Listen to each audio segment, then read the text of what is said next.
والا وہ چھوٹا سا گھر جس کے صحن میں آم کا پرانا درخت جھومتا تھا، اسی گھر میں زینب رہتی تھی، ایک ایسی عورت جس کے چہرے پر خوبصورتی تھی مگر دل کے اندر ایک عجیب سختی بسی ہوئی تھی۔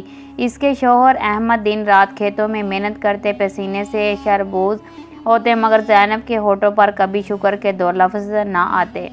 وہ ہر وقت اپنی قسمت پر گلہ کرتی، کبھی کپڑوں کا شکوہ، کبھی زیور کی کمی، کبھی غربت کا رونا۔ زینب کی دو بیٹیاں تھیں، فاطمہ اور عائشہ، دونوں معصوم، خاموش اور اپنے باپ کی طرح صابر تھیں۔ وہ اکثر ماں کو سمجھانے کی کوشش کرتی کہ اللہ جو دیتا ہے وہی بہتر ہوتا ہے، مگر زینب کے دل پر ان کے نرم لفظوں کا کوئی اثر نہ ہوتا۔ وہ کہتی، تمہیں کیا پتہ یہ زندگی کتنی مشکل ہے، دیکھو فلاں عورت کو، اس کے پاس سونے کے زیور ہیں اور میرے پاس کچھ بھی نہیں ہے۔ احمد کبھی جواب نہ دیتا، بس مسکرا کر کہتا اللہ نے ہمیں ایمان دیا ہے، اولاد دی ہے، صحت دی ہے، یہی سب سے بڑی نعمت ہے۔ مگر زینب کے دل پر یہ باتیں پھول کی طرح آ کر کانٹوں کی طرح چبھ جاتی۔ ایک دن گاؤں میں عید کی تیاری شروع ہوئی، ہر گھر میں خوشیاں تھیں، عورتیں کپڑے سلتی، بچے مٹھائیاں بانٹتے، لیکن زینب کا گھر اداسی میں ڈوبا ہوا تھا۔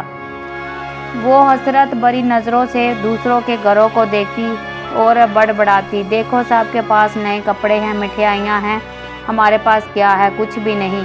احمد نے نرمی سے کہا، زینب عید خوشی کا دن ہے، ناشکری نہ کرو، اللہ ہمیں اور دے گا۔ مگر زینب نے تہکتے لہجے میں کہا، تمہاری محنت سے کیا ملا ہے، ہمارا گھر تو خالی ہے۔ احمد خاموش ہو گیا، اس کی آنکھوں میں دکھ چھپ گیا۔ رات کو وہ دیر تک جاگتا رہا اور دل ہی دل میں دعا کرتا رہا، اے اللہ میری بیوی کو صبر اور شکر کا شعور دے۔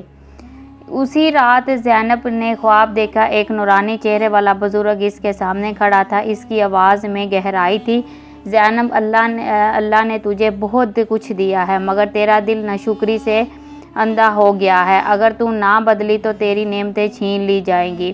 زینب گھبرا کر جاگ گئی، پسینہ اس کے چہرے سے بہہ رہا تھا، مگر صبح ہوتے ہی اس نے خواب کو بھلا دیا اور پھر حسب معمول شکایتوں کا سلسلہ شروع کر دیا۔ کچھ دن بعد گاؤں میں میلہ لگا، ہر طرف رونقیں رنگ کہکے اور چہل پہل تھی۔ زینب بھی احمد کے ساتھ وہاں گئی مگر خوش ہونے کی بجائے دوسروں کی خوشیوں پر جلنے لگی، دیکھو احمد صاحب کے پاس زیور ہیں، کپڑے ہیں، پیسے ہیں، اللہ نے ہمیں کیوں محروم کر رکھا ہے؟ احمد نے کہا، زینب یہ سب آزمائش ہے، شاید ہمارے لیے کچھ اور بہتر ہو، مگر زینب نے منہ پھیر لیا۔ میلے کے دروازے پر ایک فقیر بیٹھا تھا، اس کی آنکھیں بند تھیں مگر چہرے پر سکون تھا۔ زینب کے قریب سے گزری تو وہ فقیر بولا، اے عورت، تیری آنکھیں کھلی ہیں مگر تو اندھی ہے، تو نعمتیں نہیں دیکھتی۔ زینب چونک اٹھی مگر غصے میں بولی، یہ بوڑھا پاگل ہے، اور آگے بڑھ گئی۔ کچھ دن بعد زینب بیمار پڑ گئی، اس کے جسم میں کمزوری آ گئی، دل بھاری رہنے لگا۔ حکیم نے کہا، یہ دل کی بیماری ہے مگر اصل درد تمہارے دل کے اندر ہے۔ زینب کچھ نہ سمجھی۔ اسی دوران اس کی بیٹی فاطمہ بھی بیمار ہو گئی، وہ روتے ہوئے کہنے لگی، یا اللہ میری بچی کو بچا لے۔ یہ پہلا موقع تھا جب زینب نے اللہ سے دعا کی۔ فاطمہ ٹھیک ہو گئی مگر زینب نے اس وقت بھی شکر ادا نہ کیا۔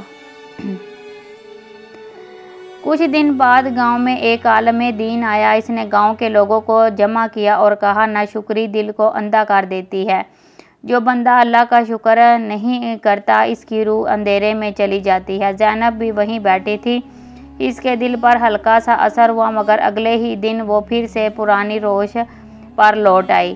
وقت گزرتا گیا، احمد کمزور ہوتا گیا، اب وہ کھیتوں میں زیادہ کام نہ کر پاتا تھا۔ زینب نے کہا، اب ہم بھوکے مریں گے، تم سے کچھ نہیں ہوتا۔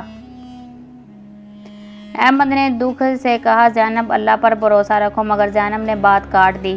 اسی گاؤں میں ایک مسافر عورت آئی جس کا نام رحمت تھا، اس کے پاس کچھ نہ تھا مگر چہرے پر عجب نور تھا، وہ ہر بات کہتی الحمدللہ۔ زینب نے حسرت سے کہا، یہ بھی عجیب ہے، نہ گھر ہے نہ زیور، پھر بھی خوش ہے۔